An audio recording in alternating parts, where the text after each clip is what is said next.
What if I told you that the very thing you reach for when chaos strikes is exactly what keeps you trapped in weakness? Pay close attention, because you're about to unlearn everything you think you know about mental control.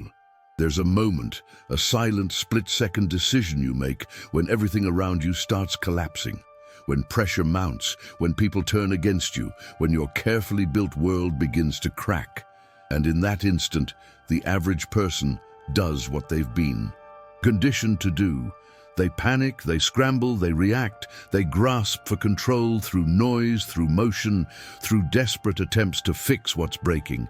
It seems natural, reasonable even, but to those who truly understand power, this is the moment you lose everything.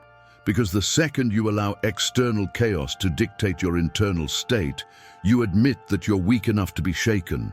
And in the game of life, perception becomes reality. If they see you rattled, they don't see someone struggling. They smell blood in the water. This is the merciless law that ancient warriors understood and modern psychology confirms. The person who panics surrenders control. The person who remains still commands the room. If you grasp this initial truth, stay with me, because we're about to explore why this happens. Reacting to chaos rarely solves it. What it does is transfer power away from you. Because when you react frantically, you're playing on their field, you're accepting their framework. You're saying silently but clearly, this situation has authority over my state of mind. And once chaos owns your mind, it owns your choices. Even if you're objectively capable, you'll appear incompetent, because only the weak allow circumstances to dictate their emotional temperature. The strong anchor themselves in an internal stillness that burns through any storm. They know the real move isn't to fight the chaos externally first, it's to establish dominion internally. Make your mind the eye of the hurricane. Let everything spin around you while you remain motionless at the center. Who loses their composure first often loses control of the outcome. And masters of mental stillness know this. The one who controls their internal state controls the external game. Most people react because they want to feel like they're doing something. They believe that if they just move fast enough, speak loud enough, work hard enough in the moment, they'll regain control. But this belief comes from emotional weakness, not strategic thinking. You don't want activity, you want clarity. Activity is therapy for anxiety. Clarity is the foundation of power. And power doesn't come from reacting to every wave. It comes from understanding the ocean itself. So when everything around you starts burning, your job collapses, a relationship shatters, your reputation gets attacked, and you immediately jump into damage control mode, scrambling to explain, to fix, to convince, you've already lost. You're now reacting. You're now proving that you care more about external perception than internal truth. You've put the ball in their court, and when you do that, you surrender the most valuable thing you possess, your center. Think about the most powerful people you've encountered. Not the loudest ones, not the ones who made grand gestures during crisis. Think about those who seemed untouchable when everything fell apart. Those who made you doubt whether the crisis was even real, because their demeanor suggested otherwise. Those who, when attacked or when circumstances turned dark, never flinched. They would tell you this: who reacts, submits. Who remains still forces others to adjust to their frequency, and they often overestimate your strength. That's the game. When you don't react, people become uncomfortable. They start doubting their own panic. Suddenly, their chaos shrinks while your gravity expands. Because you've done the one thing no emotional person can handle, you've made them question whether the crisis is as bad as they thought. That's how you flip power. You let their panic die in the echo of your stillness. Now, let's apply this to real scenarios. Keep watching to see how this weapon functions in daily life. You're in a meeting and someone publicly challenges your work. Everyone turns to see how you'll respond. Here's your move. Don't respond immediately. No defense, no counterattack. just calm acknowledgement, maybe a slight nod. Let silence fill the space. In that moment, you become untouchable because everyone in that room is now forced to wonder, why isn't he rattled? Does he know something we don't? Is he that secure? You've just flipped the entire social framework because people aren't watching the accusation anymore, they're watching your response. And stillness, when delivered with presence, speaks louder than any justification. Masters of mental stillness understood this deeply. They studied human psychology and grasped one thing better than anyone else. Power isn't in what you say. It's in what people believe you could say, but choose not to. But what if stillness alone isn't enough? The coldest move is yet to come. Sometimes you don't just absorb the chaos, you redirect it. Someone attacks your competence in a crisis. You don't defend, you don't explain. You simply look at them calmly and say, I understand you're stressed. Not defensive, just clinical detachment. What happens? They stumble because they expected a fight.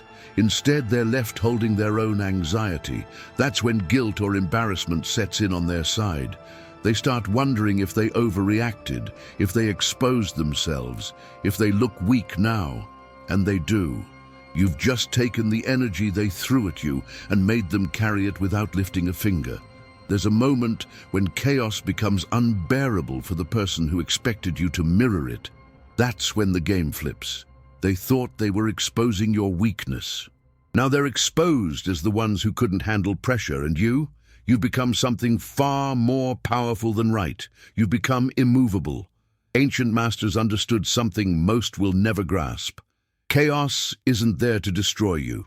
It's there to reveal who has true control and who only pretends to. When someone panics during a crisis, they want you to panic with them.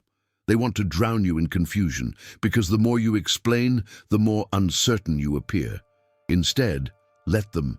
Fill the silence. They'll escalate, repeat themselves, start sounding desperate.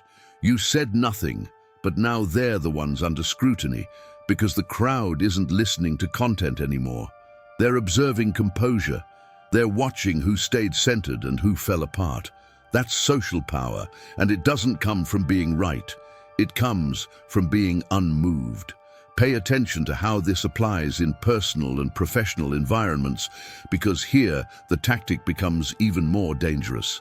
In your personal life, someone close to you creates drama.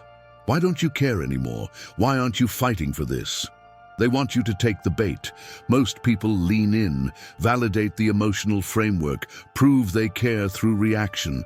The approach of mental stillness is different. You don't argue. You let the weight of the accusation hover. Then calmly you respond, "That's not how I see it." Short, firm, no elaboration. Now they feel uncertain. They question their own intensity. You've retained power over the emotional rhythm, and whoever controls the rhythm controls the frame. There's an even colder tactic. And if you understand this, you're operating at an elite level. Don't just stay calm when accused, withdraw. Someone insults you during a heated moment. Don't reply, don't respond, don't acknowledge. Let your absence settle like a mirror. Let them sit in the silence of being ignored. This breaks them.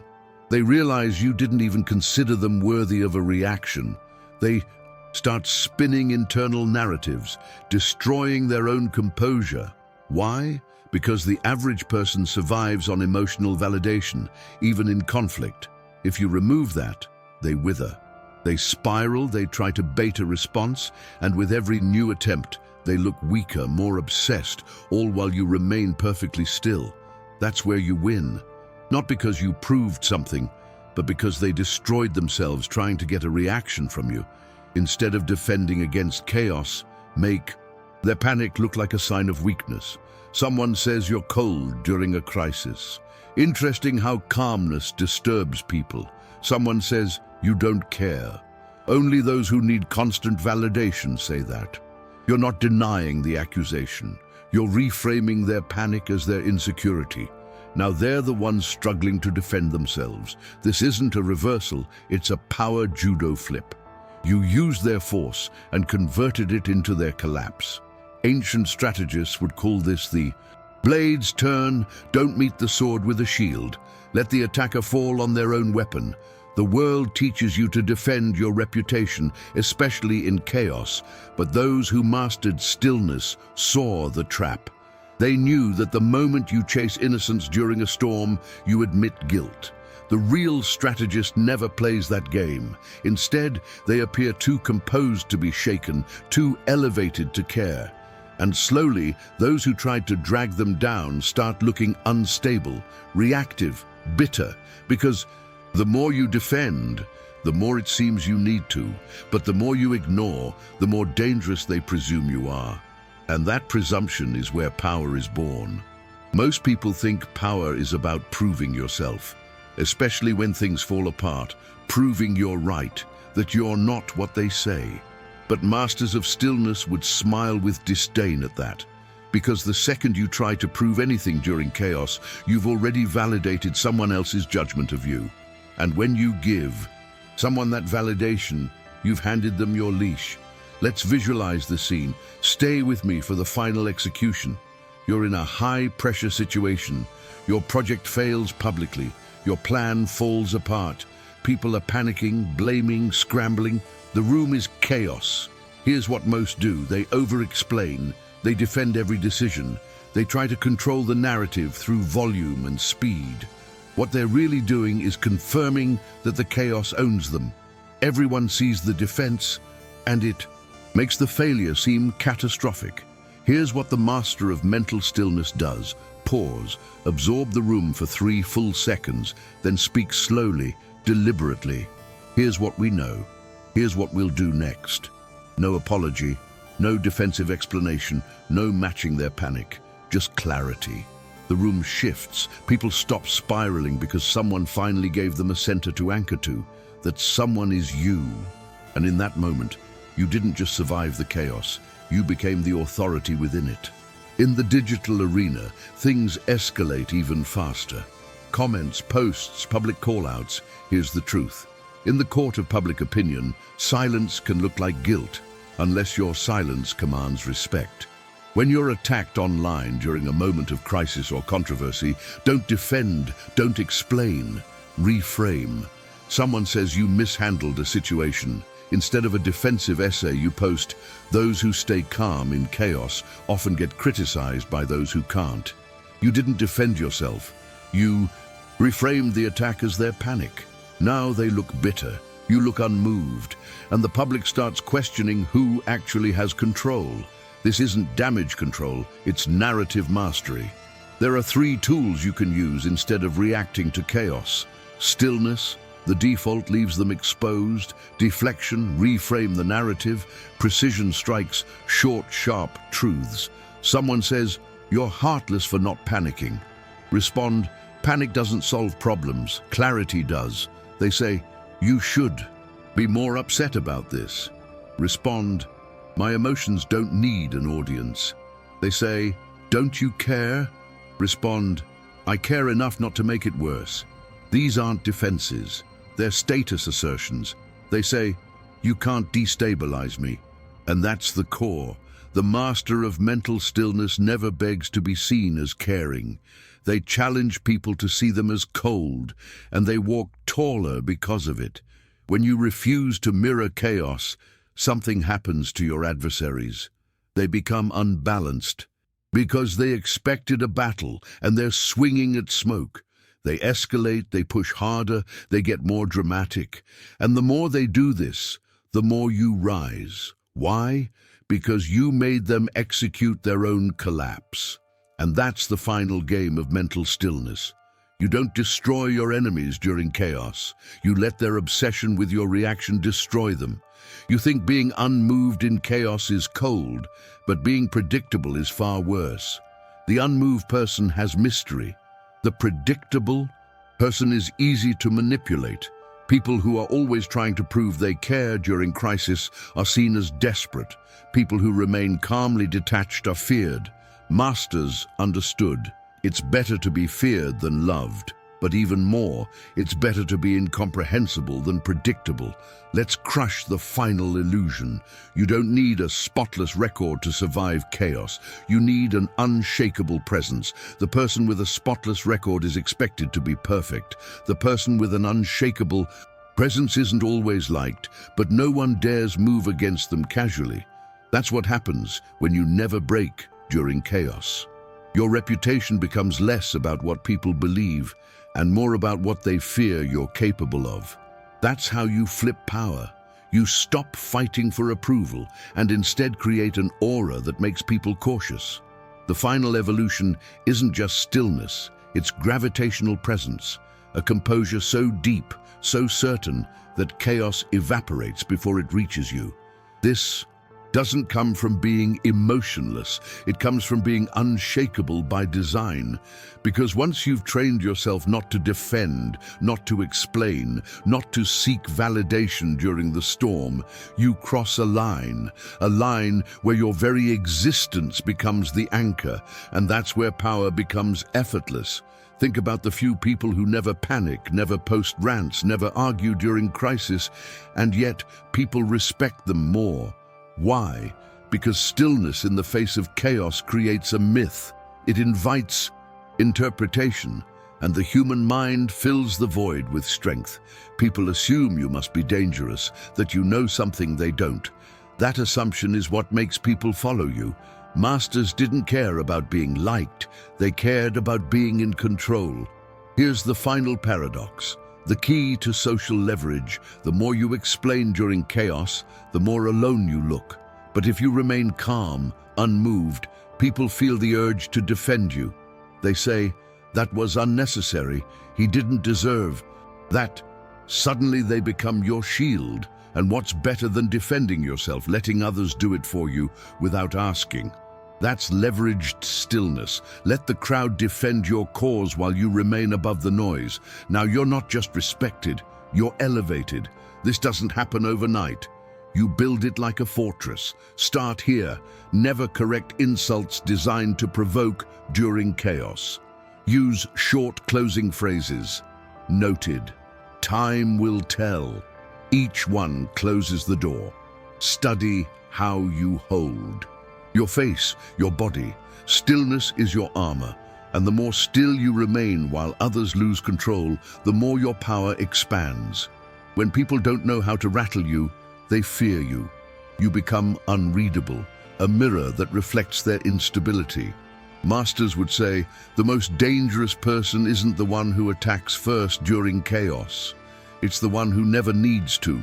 You'll reach a point where attacks cease, not because you fought them, but because people know they'll lose before they begin. Your presence says, I don't play defense, I let others destroy themselves.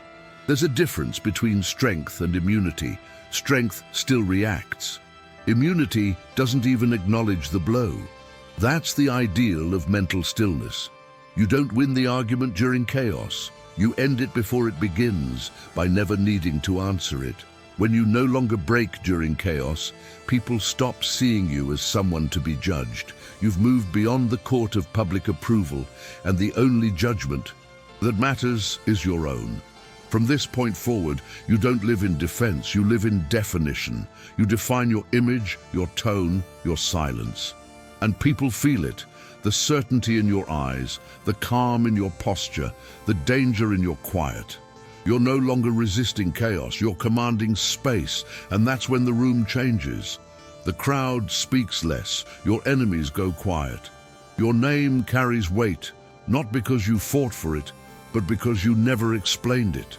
If you made it, if you moved through every word and felt the weight of them, you're not just a viewer, you're a survivor.